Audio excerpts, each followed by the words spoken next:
Anong masasabi mo na nagtapat ng pag-ibig? Oh, lalim ng pag-ibig sa'yo si JC. Wala, anong gagawin ko dun? Ha? Anong gagawin ko sa kanya? Sungit mo naman, Yaya Eileen. Talaga ba? Talaga ba, madam? Wala ka masasabi doon. Wala, kasi magkaibigan kami, dapat hindi ganun eh. Oh, Mali talaga yun eh. mali talaga. Oo, kasi maano yung loob ko sa kanya. Oh. Simula nga, ilang na ako sa kanya kasi nga magkaibigan kami, tapos bigla siya nga amin ng ganon. So, wala ka nararamdaman sa Wala! kanya? Eh, si Saidi, tanungin natin. Sakto, nakapamewag din sa gilid. Saidi, anong masasabi mo doon? Nagtapat ng pag-ibig si JC kay Elaine. Ang masasabi ko lang ay, Oh. Deta. Oh. Ay, Hindi ka ba natetrete, natatakot na, syempre, baka mamaya si Elaine magkagusto doon, ganun. Hindi naman kasi, ay, nakakasabi niya lang, Oh. wala raw siyang feeling sa kanya. Kaya, Kaya pala kang panty bahaw, no? Kaya nga. Kaya pala. O, tapos si Bahong cute, oh. Tao ba yan? JC, dapat si Bahaw na lang. Ay, dapat si Bahaw na lang. Kaya Pwede nga. naman. Anong meron si Elaine na wala si Bahaw? Eh, pares lang naman. Puto. Oo nga pala.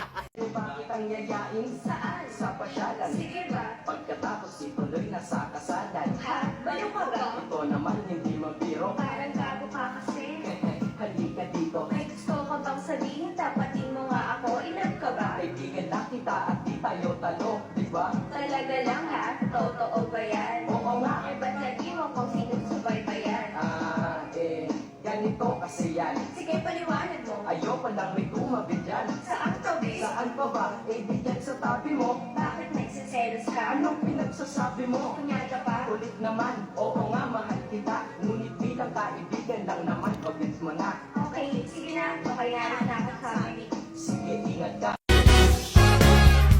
Heto na naman naririnig, kumatapak ka pa itong dibdib.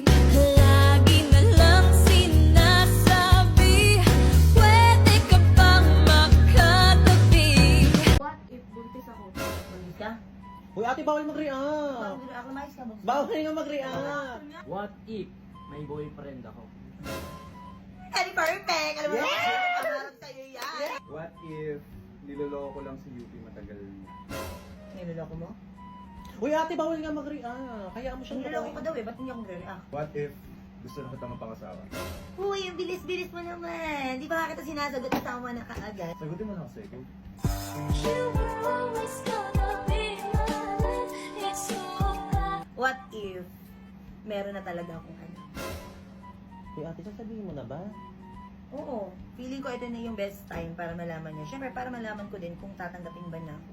Meron ka na? Kilala mo din siya dahil malapit din siya sa'yo. Actually, 15 years old na siya. Gusto mo siya makilala? Nak, si Eileen yung anak ko. Si Eileen yung tunay kong anak. At 15 years old na siya. Nak, magkakaroon ka na ng bagong papa. Thank you, ma, kasi may papa na ako. Matatanggap mo ba ako? Tanggap naman kita kahit sino. Kung ano yung meron ka, mamahal. Oh. Pero ma, mag-iyak pa na tayo. Oo. Oh.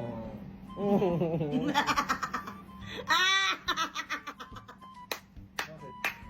It's a prank! Umindo DJ shit.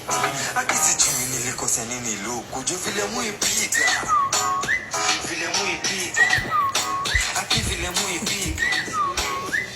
Akisi chumi nilikosa nini luku. Jo vile muipiga. Umindo DJ shit. Akisi chumi nilikosa Sakit niya sa eyes. vile muipiga. Sakit-sakit sa eyes. Vile muipiga.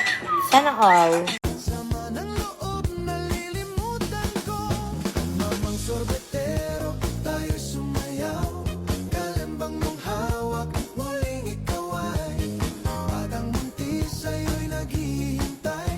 Tin, Hi, te. balita ko, bati na daw kayo ni Saidi. Date ka na.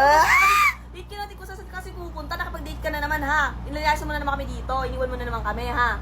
Ano na balak mo? Ate mo ako. Daka lang, ate pala kita. Ate mo ako. Ayun, te, Oh, ba't tsaka hayaan mo na ako.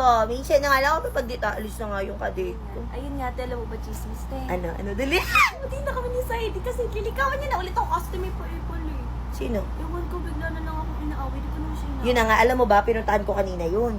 Ay, Nagigil ako, pero mabait siya sa akin. Mabait sa'yo? Oo, mabait sa akin. Hindi lagi ako inaaway. Sabi niya, kinunod niya ako eh. Gumanon pa siya. Wala, di ko ate Oo. inaawakan. Te, alam mo ba, te, inaano niya palagi sila Kuya Eric. Sabi, kinukurot ko daw siya lagi. Huwag ka mag-alala. Nandito na ang ate mo, ipagtatanggol kita kahit kanina. Sure ba yan, te? Kasi baka na naman kampihan mo na naman yun, te. Pero dapat naliligo ka para ikaw yung kakampihan ko. Kasi siya, napapansin ko, ligo siya ng ligo sa swimming pool. Ikaw, Ay, kaya pala ka na. Buti na lang, mabait ako. Ate, ate lagi niya ko inaaway, te. Kung nandito ka lang talaga, te. nandito na nga ako, hindi ka na nga niya maaaway. Tandaan mo yan. Okay. Lamig ng ilong mo, te. Kaya ko din. Tumanga. Hindi ko kaya yun. Hindi ko kaya yun. Pero at least okay na kay ni Saidi. Yeah! Ah! Puntahan natin siya mamaya. Ayoko. Atamad ako. Dewag. Sige. Ipapakilala ko sa inyo yung bagong pet ko. Ayun yung bagong kong pet. Yung cute, diba? Hello! Ano kayo magandang pangalan sa kanya? Lalaki daw to eh. Sabi nung pinagbilan ko. Ayan. Comment down below kung may mga suggestion kayong pangalan dyan. Focus. Akis! Uy! Lupukor! Akis! Wala. Ali! Kiss. Akis! Kiss! Kiss! Kiss! Yung isda na lang yung kinikilig. Bumili na ako ng mas malaking version na stainless steel na alkansya na to. Yan mga kapatid, di ba na nakaraan may pinakita ako sa inyong alkansya, which is naiwan ko kasi siya dun sa bahay namin. Alam niyo naman na nandito na kami nag-i-stay ngayon kala Sir Manix, di ba? So yes, alkansya po ito, medyo may kupi lang siya dito, pero okay lang yan, hindi naman yan nakakasagabal sa pag-iipon natin at para makamit natin yung mga gusto nating pag-ipunan. Hindi ganun. So, kung seryoso ka na talaga sa pag-iipon mo, kapatid, ganitong alkansya ang bilhin mo kasi siguradong secured at hindi makukupitan ng mga kapatid mo dyan. Oo. Kasi mga kapatid ko, mahilig yun magkut-kut-kut-kut ng alkansya. Oo. Pero minsan kasi ako nagsasabi sa kanila, dati may alkansya akong ganito. Hindi ganito klase ha. May alkansya ako dati. Hindi siya ganito. Hindi stainless steel. So, every time na may bibili yung mga kapatid ko at wala ako maibigay na pera, sinasabi ko, sige, kut-kutin yung alkansya ko. Pero ito, te, hindi ito makukutkot. As you can see, wala siyang pinagduktungan kasi nga, stainless steel na to, hindi siya basta-basta mabubuksan. So, pag binuksan mo to, manghihinayang ka kasi literal na sisirain mo dapat to. Okay? Kaya kung seryoso ka na dyan sa pag-iipon mo, kung gusto mo nang ma-achieve yung mga gusto mong bilhin dyan, na mga goal mo, mga sasakyan, at kung ano-ano pa man, ito ang bilhin mong alkansya.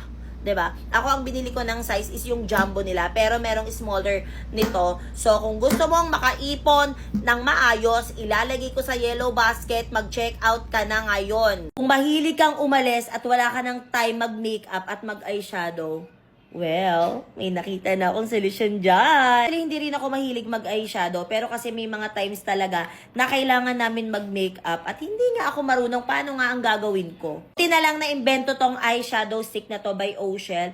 Actually, meron siyang 3 layer dito ng eyeshadow. Sobrang dali lang nito gamitin dahil igaganito mo lang siya sa eyelid mo. Oo nga, ang galing. Hindi ko alam kung tama yung ginawa ko ha. Nasa ilalim yung darker color. Ayan.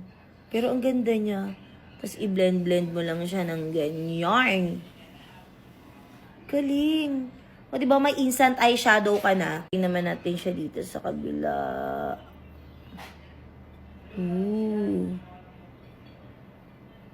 Pakita ko sa inyo yung shade. Actually, meron siyang iba't ibang shade. Yung napili kong shade kasi feeling ko ganito yung bagay sa akin. Merong mas dark dito, meron naman ding mas light. Pero kasi alam ko number 3 nga pala to. Ito yung fine glitter orange na shade. At ito siya. Kung na kailangan magmadali kapag aalis ka, kahit nasa sasakyan ka, kahit nasa bus ka, pwede, kahit kung nasaan ka man, igaganyan mo lang sa eyelid mo, meron ka ng eyeshadow. Kaya kung gusto mo ng ganito, check mo sa yellow basket. Sino nang nakapanood ng vlog namin na to sa YT? Uploaded na yan. Ang sarap pala maghigante sa mga taong may mga masasamang intention talaga sa'yo. So, nilagyan namin ng bagoong yung panty ni Ella Dax. Medyo nakukonsensya kami ng lagay na yan kasi hindi talaga kami sanay gumante sa mga tao, mga nananakit sa amin. Pero deserve naman din ni Ella yan. At the same time, nagpaalam din kasi kami kay Sir Manix kung pwede namin siya gantihan. At sinabi niya, kung ano yung ginawa sa inyo, gawin nyo din. Buti nga ganun lang yung ginawa namin eh. Nag-fail lang din kami doon sa isa namin ginawa sa kanya. So kung hindi nyo maintindihan yung mga sinasabi ko, panoorin nyo na ngayon sa YT channel ko, naka-upload na yan.